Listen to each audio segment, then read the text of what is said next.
Hi guys, Jason from JVA Carpy Adventures here.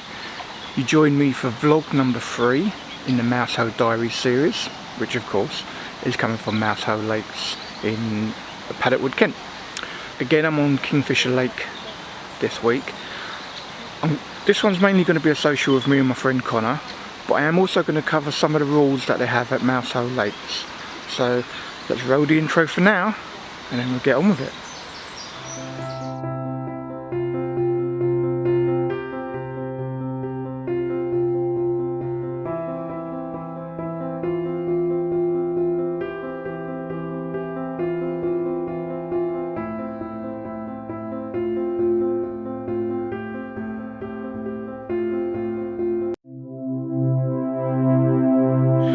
Hi guys, so as I said, I'm in swim 12 for the next 48 hours and I just thought I'd show you where I'm going to be putting my rods for today at least. So just under this bush here, just off the tip of the island here, and then actually behind this tree that's right in front of me, along this same line, probably about 2 rod lengths out in that channel there, I'm going to have my third rod. The first rule, and probably most important rule any fisher, is what hook are you going to use. So here it's a barbless or micro barbed hooks allowed. I've generally been using Aptus tackle hooks, and obviously in barbless or micro barbed. They now also sell Aptus tackle stuff on site, so if you wanted to get it, you can get it from the tackle shop here. Really good quality hooks and tackle, to be fair. Been using them for quite a while, so feel free to check them out on site in their bait shop. So one of the main ones is no lead core. You can either have 18 inches plus of tubing or a safe zone leader. Also now they're using Aptus tackle on site, so they do actually sell the safe zone leaders here, which I use, so I'll probably show you one of them later. Minimum of a 42-inch net, and most importantly you're going to need to dip that in one of the 2 net dips that are provided alongside Kingfisher. One as you come into the entrance of Kingfisher, and one as you walk around to the far bank, or if you were going to Swift or Kestrel Lake, there's another one there near the toilets, and that's really important, so please make sure you do dip your nets, your sling, your mat, your cradle if you're using it, your water bucket. You have to have a minimum of a 46-inch padded unhooking mat or carp cradle. No nuts allowed to be used on site, no spodding. You can use a bait boat, and all anglers or guests must go and report to the bailiff when you get to site. There's no barbecues or open fires here. And a really important one is, guys, make sure you've got some sort of carp care kit like propolis or something like that to take care of the fish. You can only fish from your dedicated swim, which is pretty standard, and when you're lucky enough to have a fish, try to keep it out of the water bare minimum, weigh it, get your shots, and then return it to the water safely. Hi guys. Well, my good friend Connor suggested that I show you what I put in my mix. So first off, we've got some boilies that have been washed out in lake water. So let me just get rid of that excess water. Now we'll put some red tuna in there. This stuff is just lovely, look at that. Lovely jubbly. Put some of that in.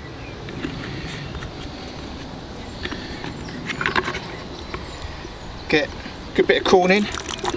They love corn here, so we get a good bit of corn in. And if I can open the bucket. And do you always make your mix up on the bank, or do you ever do it in advance? What do you prefer? Sometimes I do make it in advance, to be fair. Nice, so you've just done like a few little scoops. Yeah, so heavier on the boilie, couple of handfuls of the corn, and then you've just a little bit of the hemp at the end. And then we just give it a lovely mix. Get all them juices around, and then you've got a mix of corn, hemp, and some washed out boilies. Very nice. And that's what you got. Look at that. And that juice is shining. Lovely jubbly. Let's get it in. Hi guys, so just thought I'd give you a bit of an update. We've had rods in for probably a few hours now. No fish yet. And we're here with Connor, my fishing buddy. Hello.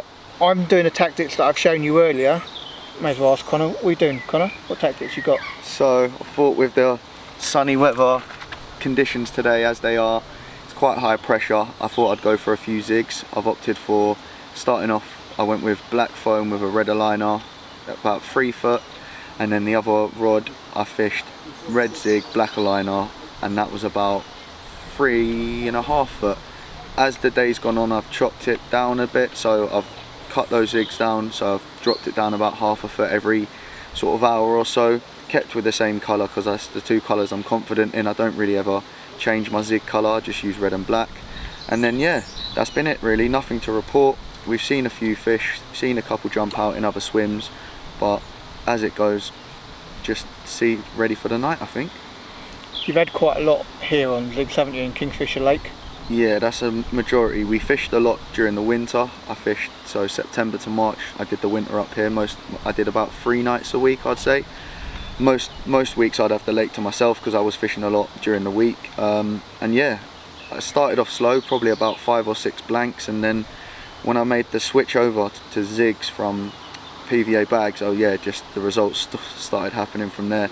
And to be honest, it was all different depths. That was the weirdest thing. Some days it was 1-2 foot, other days it was 6 inches. So it is, I think with the zigs, it's definitely about chopping and changing, trying to find where they are at, same as any type of fishing. Just find the fish, find where they're feeding, and that's it, fish to them. Yeah, nice. So obviously I've given my opinion of what I think of Mousehole Lakes and all the facilities here and all. What do you think of Mousehole Lakes, dude? Well, yeah, apart from the nice staff and everything else, the facilities, the fish, it's just everything is peaceful. You've got a few lakes to choose from. You've got the nice, if you want to have like a sort of social with your friends, you've got the Kestrel where you can book it out. The lake exclusives especially are nice on there because you can just have it for yourselves. Or again, Kingfisher, you've got 16 swims here, most of them are doubles. Again, if it's not busy, you've got a double to yourself. If it is, you're going to be sharing with a friend. But at the end of the day, you've got plenty of water to go out, plenty of features, and yes, it's a proper lake. This is like when you can get on, that is. It's not always the easiest to get on because it is so popular. But when you do, you're going to be in for a nice time. The food, all the staff, Joe, Dave, Rod, they're all amazing. They really are. Yeah, it's a brilliant place here to fish. It's different from every other fisheries that you're going to find. It's not. That's the thing. When you come to Mousehole, you'll be like, oh right, it's you getting your stuff driven to the swim. A few fisheries offer that now. The food, a couple of places do that, but it's not the same. It's not the same vibe. You really do feel like you're more. They care about sort of the people who are fishing here, and also like they're always asking you, oh yeah, even if it's 2 in the morning, send us a picture of the fish. Let us know. It's nice. It's nice to show that they care. Yeah, no, they're a proper decent place, and probably also one of the main things here is the quality of fish here. Every single fish we've had, they fought like stink, and they've come out like scale perfect. Every single one looked pristine. Literally. The mirrors, the commons, they all just look so good and fight so well. Especially the mouths as well. That's a lot what you see nowadays, mouth damage, and not everyone carrying like carp care kits and stuff. It's mega important to keep the fish. Like if you're fishing for them now and you think they look good, if you want to be able to 5, 6, 7 years time, 10, 15, they want to be the same. Do you know what I mean? Carry a carp care kit, dry off the wounds, make sure that's important. If you're treating a fish, just dry it off first, put the propolis on, put the carp care kit, and put them back, and they're good to go. Yeah, decent. So, thinking same tactics for tonight, or I'm changing it up? Definitely going to keep. So I'm fishing 3 rods currently. I've got 2 on zigs and I've got 1 on a solid bag. I'm going to just stick that out through the night. I'll probably drop it down. I'll keep 1. I'll do 2 extremes. I'll probably fish 1 at 3 foot, 1 at 1 foot, and then see from there. Same colours, black and red, and then see if anything happens. I'm fishing the zigs quite close together, so I'd say my left and middle rod are both on zigs, and my right hand rod, which is just off, is on a solid bag. So what I might do is I might just switch it so my left and right hand rod are on the zigs, and then the middle rod's on a solid bag just down the channel. So we'll wait and see. Still early days yet. We're here till Monday evening, so we've got plenty of time. Oh yes, Monday evening. So hopefully guys, we will manage to bag a fish or two. It's early days yet, but we will manage to bag a fish or two. No pressure. Hopefully get you some nice footage. Yeah, no pressure. Hopefully we'll get you some nice footage, some nice pictures, and hopefully give you an update later on. Hi guys. So following on from vlog number 2, where right at the end of the session I lost that fish and it bent my hook, I've got a bit more of a mystery to follow up on that. So day 1 here, had the rods in about 40 minutes and I had a take. So my normal rig, or solid PVA bag rig, looks like that. It's just a multi-rig with a Gemini tackle PVA bag stem. That's 45 pound fluorocarbon in there. So I had a take off the corner of the island and went flying straight across my swim, next swim, next swim, and came in towards the bay, pulling it across. Went to grab my net, pulled up, and suddenly it was gone. And all I got left was that. So I had the weight at the end of it, but the whole hook link, bottom part of it, was gone. So, okay, right, that's strange. Again, it was on the red tuna that I'd had the last take and I lost a fish on. So this was also on red tuna and I'd lost a fish. I was like, right, okay, a bit strange. So I thought, okay, no worries. Put another solid PVA bag out, again with red tuna on. So as you can see here, red tuna on. Put another bag out, and about 4 o'clock, exact same sort of take, picked me up from the spot, took me across my swim, took me across the other spin, took me across the third swim, again put a bit tighter clutch on, put a load of side on it. This time, and I'll show you a picture, this time putting side on it, trying to bring it in, goes light again, but this time the whole rig was gone. The only thing that was left is this little bit of silicone sleeving right at the top that I put just to go over that. Not that you're going to see it that much, just to go over the hook. So the whole lot was gone. So it had broken a 45 pound hook link effectively. So in my mind, the only thing strong enough to do that is a cat, really and truly. I can't see anything else doing that. But obviously there's no cats in Kingfisher Lake. So for me, it's a mystery, guys. I mean, I don't normally use fish. Maybe I've jinxed myself. I don't normally lose fish. But now, the last 3 takes here, I've lost fish. Could there be a cat in the lake? Could that be the one when all says, oh yeah, I pulled into something great, nearly had it, and then I lost it? Could there be a cat in here? We're going to have to find out, guys. Keep watching the vlog over the next year. Maybe I'll end up pulling a cat out at one time. I hope so, because it'll certainly vindicate my bent hook and 2 lost takes. Oh well, that's the update, guys. Let's see what happens this session.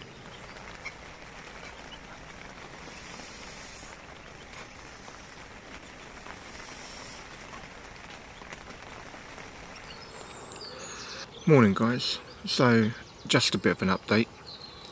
It's about 5:30 Sunday morning. Obviously we had the rods out all day yesterday, last night. I had a little occurrence last night on Connor's rods. He has 2 rods on zigs that are fairly close together. About 10:30, definitely had a take on one of them. Pulled in, hit the other line, was on for a bit and then it came off, unfortunately. I grabbed his left hand rod to try and help him get in the middle rod. Somehow it managed to hook up my middle rod, so we had to put that out as well.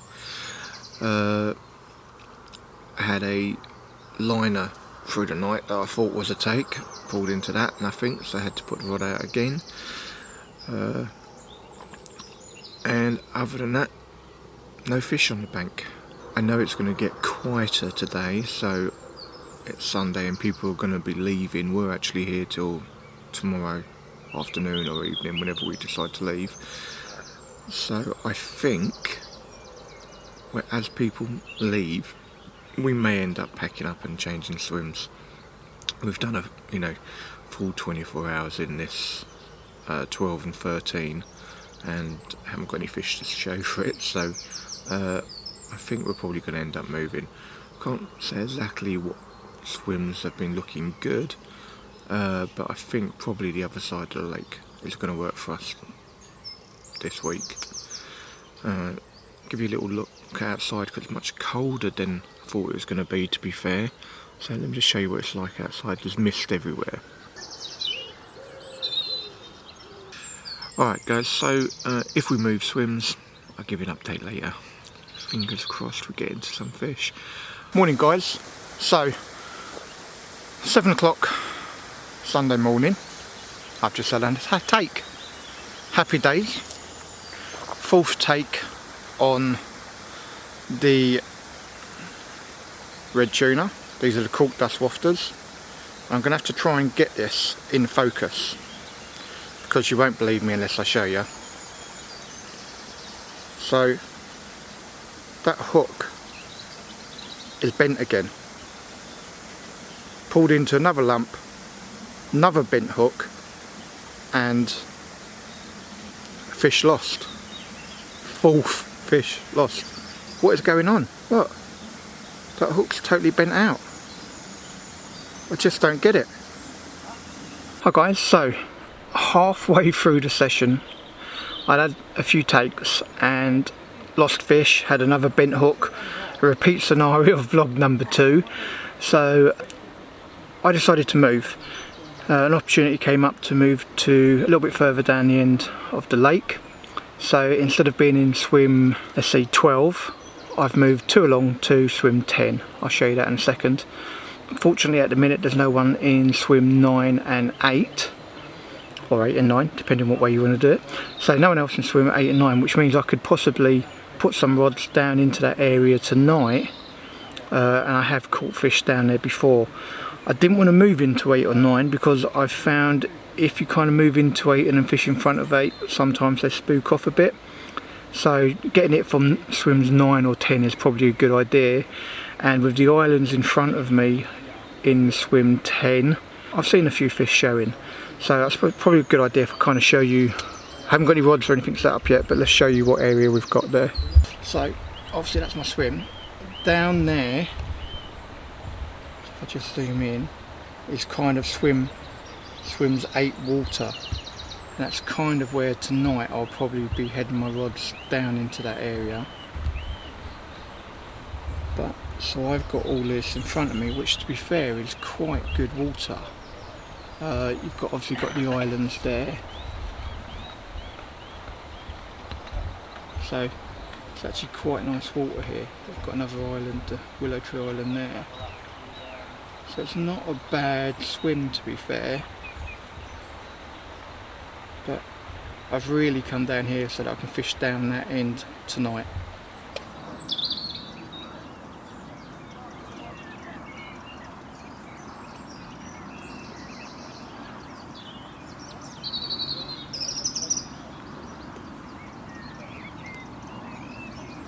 Hi guys, so going to be my last night on Kingfisher Lake at Mousehole Lakes. I'm actually in peg 10 now. I did start off in peg 12, but it's going to be in peg 10 for my final night.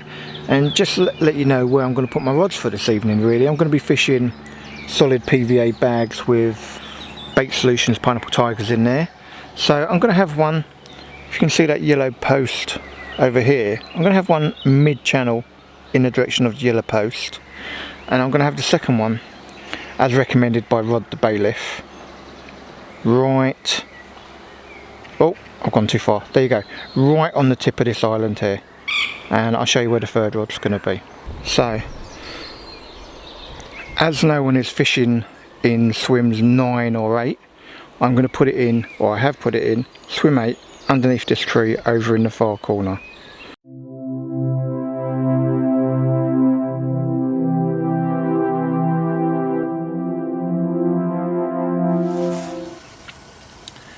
Morning guys, so just going to give you a bit of an update. No fish last night either, very surprising. So got about half a day left before pack up. Really hope we can manage to put something on the bank. It's, you know, sometimes you can, sometimes you can't. So far this session, nil fish. All the fish really have come out from the opposite side of the bank, and there's been a few out, so it's not like they've not been coming out. They have been coming out, just not on this bank. I can't really say I'm going to change tactics. I'm going to leave the rods in till about 9 o'clock, and then I'm probably going to pull them all in, put fresh rigs on all of them, and then I'm going to probably start dotting them about, moving them every 2 hours really. Put fresh rigs on every 2 hours and see what happens. Fingers crossed I might be able to nick a bite before the end of the sesh. If not, I'll give you an update later.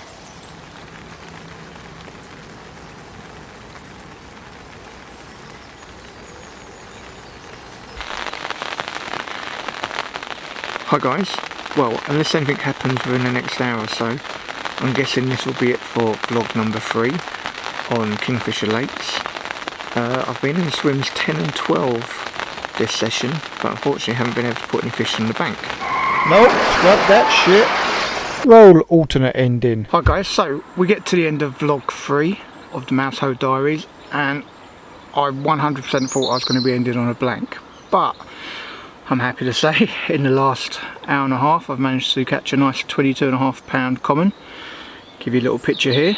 Hi guys, so fortunately I've ended up having a blank saver.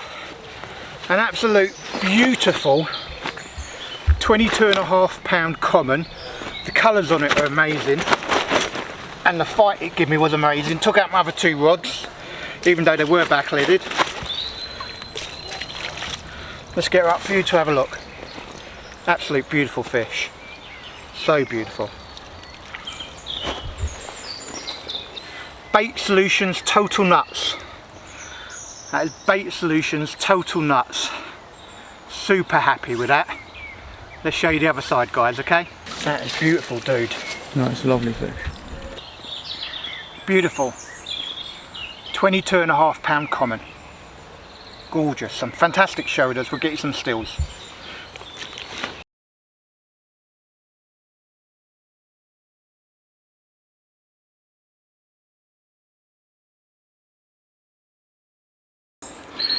Beautiful fish. As with all fish from Mousehole Lakes, they're all in pristine condition.